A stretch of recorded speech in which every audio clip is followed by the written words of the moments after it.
Hello everyone, welcome to Coding Glass, welcome to the pod, welcome to the club. My name is Alvaro, as always. And today in the podcast, I'm talking about the new positions and the new roles in the modern NBA Part 2. Let's see it.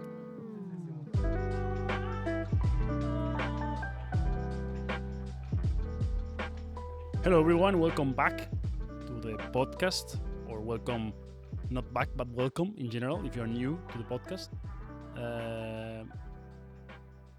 What I want to do today is to keep going with the series that I started a couple of weeks ago, which is talking about the new positions, the new roles in this modern NBA. But first, I just want to mention for the podcast lovers, for the basketball and podcast lovers, that there is a podcast that I really like, Thinking Basketball, that I mentioned in another episode as well. That they are doing actually a series on the top 25 best players of this century, which is super interesting and I highly recommend it. But that's all. Now I go with my analysis, with my podcast, and it was how the basketball has changed in the last decade. Especially, I feel like there is a huge change in the way that NBA basketball is played in the last decade. Around the time that the Stephen Curry and the Warriors won their first championship in 2015, I think since then, the tactical basketball has changed. There is a big shift. Positions are no longer the same ones. We can still call the 1, 2, 3, and the 4 and 5, but the roles that they execute are not the same. There are different roles now, more roles, and different skills that are important. And like I said, it's a series that I started 2 weeks ago, which I commented 3 positions, let's say 3 roles, which I talk about the primary ball handler, the 3-and-D, and the stretch big. And today I'm going to mention other 3 roles. And yeah, right now, just for context, teams like space and pace. They like to play quickly with a lot of pace, so the defense is not set and they can attack with more, without a set defense, so they can find more spots to score. And once the defense is set, they like to play with space. For the same reason, the more that you can stretch the court, that's why shooting threes is important. The more you can create space, the more easy it is to attack the rim or to get high level looks to the basket, high percentage looks to the basket. And I feel like right now, it is very important, or if you want to play in the NBA, you either have to be very good in general, like be like a top 3 player on a team, or you need to be very good at certain skills. It's better to be very good at a specific skill. It's better to be the best defender on a team and be kind of bad in everything else than to be average in all the skills. If you're average, if you're a good player, like top 5, the 5th best player on the team, but you are a bit average in general, it's probably better to be a very good defender, the best defender, and be lower in other skills because you're probably going to fit better for specific roles and fit better in the team. So yes, I'm gonna go with the roles. It's true that I want to mention before that these roles and these positions, let's call it like that, probably they existed before, but it's not they are new. It's just that they have been. Some of them are new, and some of them have just been on the trend in this new era. That's it. And the first position that I want to talk about is the microwave bench scorer. Usually, these players come from the bench, or microwave bench scorer, and they are amazing offensive players. But they are not the best on the team in offense. They are not good enough to create a whole offense around them on a winning team. They are good in offense. They are pretty good, but they are not good enough to be the best offensive weapon in the team, and they are not good enough to have a good team with the whole offense surrounding them. And they are also kind of a liability in defense. These players, the microwave bench scorer, usually are not super athletic, or they don't have the defense IQ, and they're usually a liability in defense, and they usually are not good, or they don't fit well in the defensive scheme of teams. If I think of players in this mold from the past, for example, we have Jamal Crawford or Lou Williams. They both won the Sixth Man of the Year award, and they were great scorers. They were kind of skinny, not athletic, and they were not the best defenders, and they were good scorers, but they were not even the best scorers in their team, like I was mentioning. So they were great for like a 15-minute, 20-minute run on a game to score against bench units. But yeah, maybe not the best offensive players in the team. Now, these ones are guards, but they can also be bigs. It can be bigs or guards. It doesn't matter.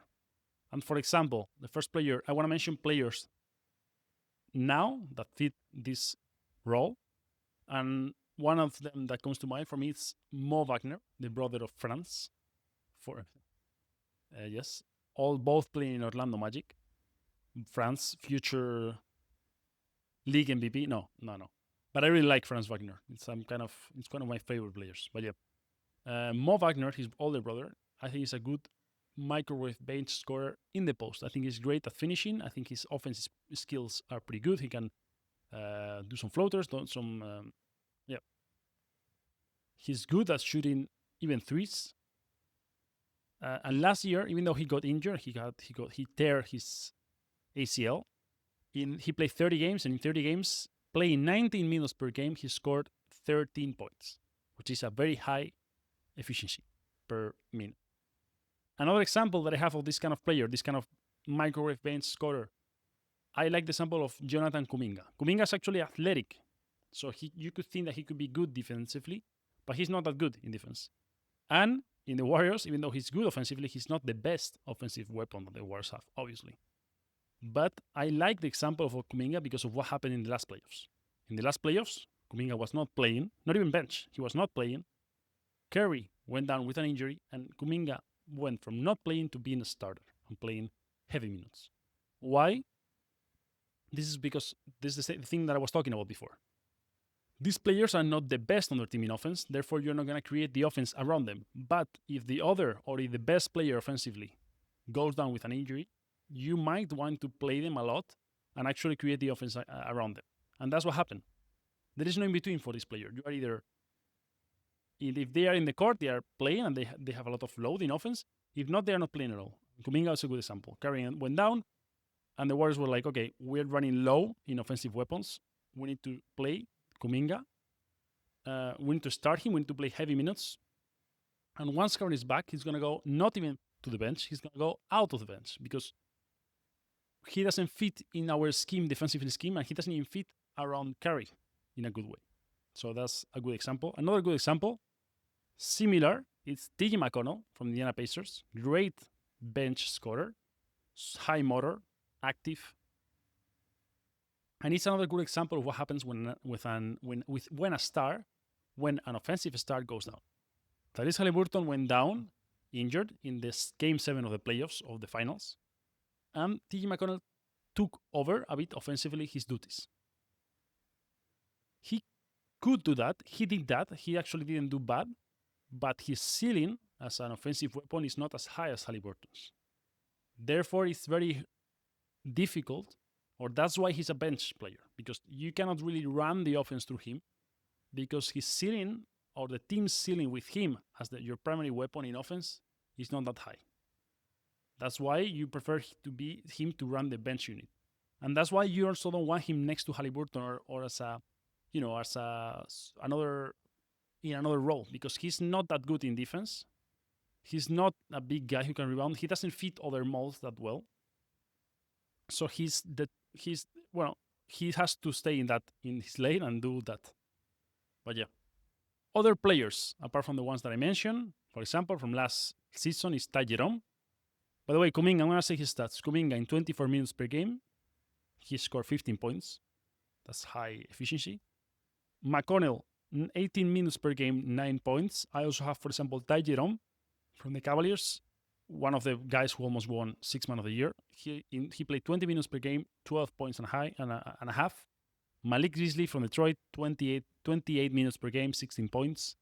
Bobby Portis from Milwaukee, a big guy, also kind of microwave scorer, 25 points per game, 25 minutes per game, 14 points. Caris LeVert, the same, 25 minutes per game, 12 points. Donte DiVincenzo, 26 minutes per game, 12 points. And I want to add, talking about this microwave bench scorer and how offense is important if you're just very good offensively. If you're just good, might not be that important. I want to talk about stars, that they are amazing offensive players, but they are stars on the league. But if their offense will lower a bit their level, or more than a bit maybe, these players will, their status would completely crumble.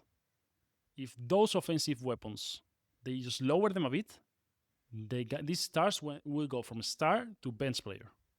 There is no in between. I'm talking, for example, about Jokic. Jokic is the best offensive player I have seen in many years.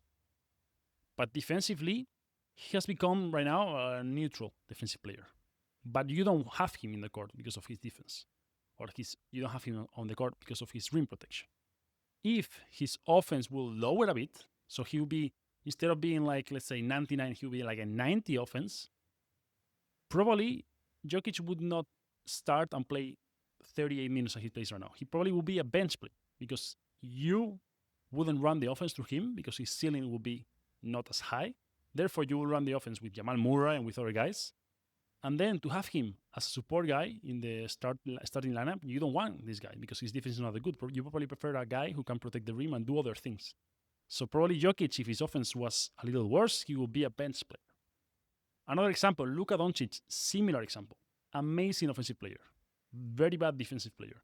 If you're not running the offense through him, it's better not to have him in the court. It's better to have other players that complement better your primary offensive weapon. I think Sengun is another example of another great offensive player, not as good as Luka and Jokic, but he's great. And he's the primary offensive guy in the Rockets. And that's why he plays heavy minutes. But you don't have him on the court because of his defense.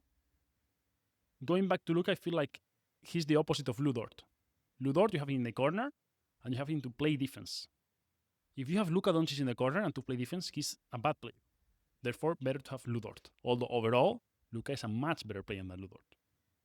And the last example that I want to mention is the former Eurobasket MVP, Willy Hernangomez.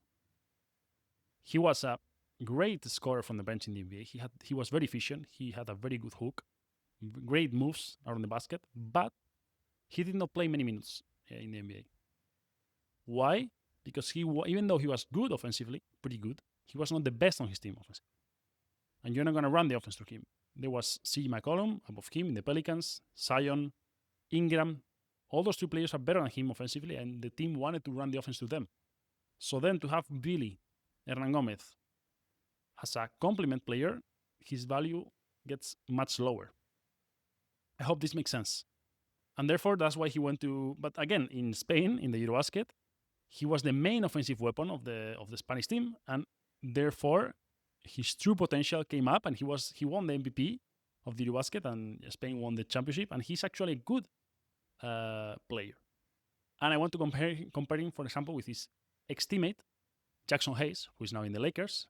Jackson Hayes is a much worse player than Willy Hernangomez. That's the reality. But why is Hayes in the NBA still? Well, he's not that great defensively, but his athleticism makes him have more upside to his potential. Teams see that he can fit other roles. He can fit the role of protecting the rim better. He can run to the basket and finish the lobs. That's what you want maybe from a complement player next to Doncic. You don't want a player that you want to feed on the post and he has to create the offense because you already have Luka to do that. Makes sense, right? All this. Next role that I want to mention is actually two roles combined in one. And it's the rim protector plus rim runner. So what am I talking about now is a role that is highly valuable in this modern NBA. It did exist in the past, but now, and I feel like since the Harden Rockets, this role has it's been on a trend, and many teams want this kind of player on their lineup. It came the first, with thinking about Harden, I think of Clint Capella and how Harden used this guy to throw him lobs. Keys to this player. This player needs to be able to play above the rim, both in defense and in offense. Needs to be a tall guy, a center, with a lot of length and size, kind of slim or skinny to move around quickly, good leaper, good hands to catch lobs and to finish near the rim, and good timing as well to put blocks and to catch the lobs. I think that's important. But he doesn't need to have any moves around the basket. You don't need him to give him the ball and post him up. He doesn't need to be able to post. He doesn't have to have hooks. He needs to catch it up and dunk it, and then play defense vertical. He needs to be a vertical player. These players fit very well around an offense with a pick and roll master. For example, Luka Doncic. And Luka Doncic exploited very well, or he exploits very well these players. We saw it with Dallas Mavericks arriving to the finals, not last season, but the previous season. He was using greatly Gafford and Lively. Gafford and Lively are players who are not great back to the basket players, but they are great leapers. They are long, they are athletic, they are lanky. You can throw the ball anywhere in the air and they will catch it and dunk it down. And that's very valuable for this NBA and for these pick and roll masters like Luka Doncic. As well, it's not that this role didn't exist in the past. It did, but now I feel like it's in the rise. In the past, for example, one of the first to do this or this kind of prototype was maybe Tyson Chandler. He was long, he was lanky, he could dunk everything and protect the rim. Great defensive player. Now, these players with who or in which team structure would not be as valuable. For example, I think next to a player that likes to create offense, not through pick and roll, but just by one-on-one near the basket, this player is not valuable because he's just collapsing the paint and making more defenders around the primary guy. I'm thinking, for example, next to Jokic. I don't think a rim runner next to Jokic will be effective. In defense, yes, but I don't think in offense, a guy that is just in the paint will be effective next to Jokic, because what Jokic wants is to leave him space to play this one-on-one in the high post, on the low post, and then he creates for others. But he doesn't want a dude there near the basket with his defender. That's not what he wants. That's himself. He's the center already. He's already in the paint. He wants everyone else to open the court. Next to who he would rim runner wouldn't work that well. I think next to Giannis is also not a good complement. Why? Because Giannis, the same way, he likes to play, not pick and roll, he likes to either play the pick and roll himself and he wants to rim run himself, or he likes to attack from the bounce from the outside in. So he needs the paint to be open so he can collapse it either to finish him or just to kick it out to shooters. Last thing that I want to mention is mixing two roles. Like I said, rim runner and rim protector. Rim protector, there are more in the league, and it's easier to find. Rim protector can be a tall guy who can leap and play above the rim in defense. But I feel like the skill to play in offense is a bit more delicate, and you need to have a bit more touch, a bit more timing. I'm thinking, for example, in Rudy Gobert. Rudy Gobert is a great rim protector, but he's not that good as a rim runner. He doesn't have this timing that well. He's not that coordinated to catch lobs. So yeah. Now, example of good rim runners plus rim protectors in the current NBA. I have Jarrett Allen from Cleveland Cavaliers. Great example. Super athletic, super lanky, great vertically. As well, Robert Williams from the Portland Trail Blazers, Daniel Gafford and Dereck Lively, like I mentioned. Clint Capella, like I mentioned as well. Better in the past with the Rockets. DeAndre Jordan also in the past, I think he was better. He's not now playing that much. Who else? Walker Kessler from Utah Jazz, I think is a great example for this. And yeah, I think those samples are great of rim runner plus rim protector. And last role that I want to mention is actually not a role. It's more like a space on the court or a space for certain place.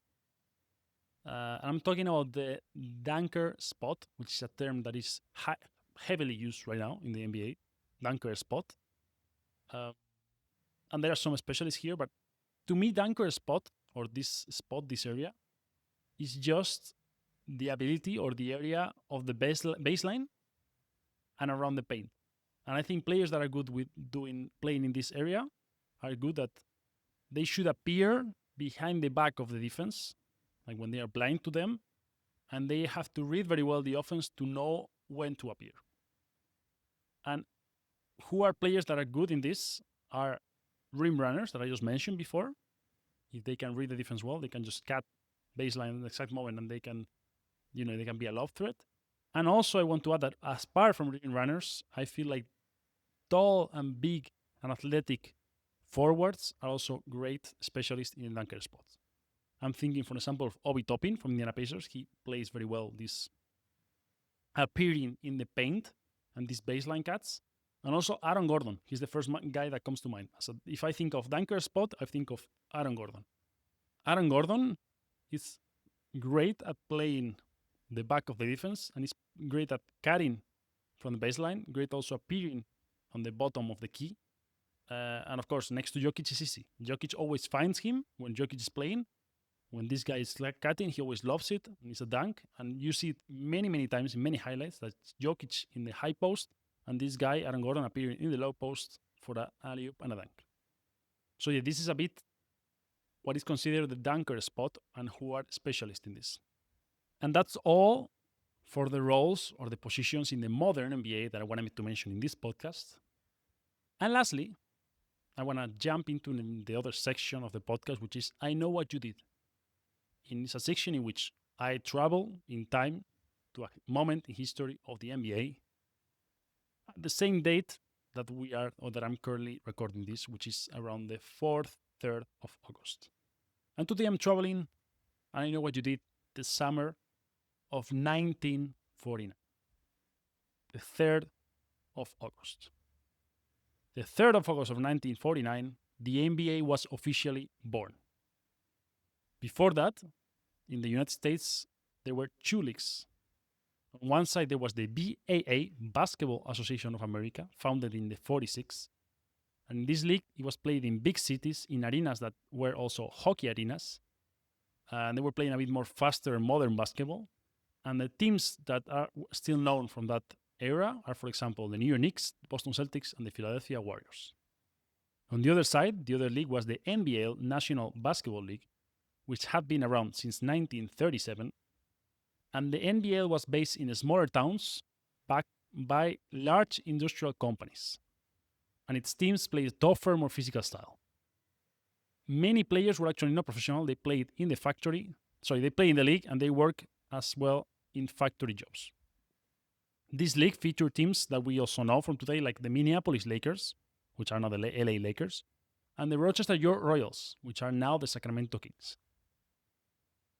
On August 3rd, 1946, the BBL and the NBL agreed to merge into the NBA, National Basketball Association. And the first season of the NBA tipped off with 17 teams, and some of those teams still are today playing. Like I said, Boston Celtics, New York Knicks, Minneapolis Lakers, led by George Mikan, the first NBA superstar, and also, for example, the Syracuse Nationals, who will become later the Philadelphia 76ers. And from there, in 1949, when the NBA was formed, it's grown a lot, the NBA. In the 50s, the Minneapolis Lakers dominated, and the 24-second shot clock was introduced to speed up a bit the game. And basketball just began to capture more fans.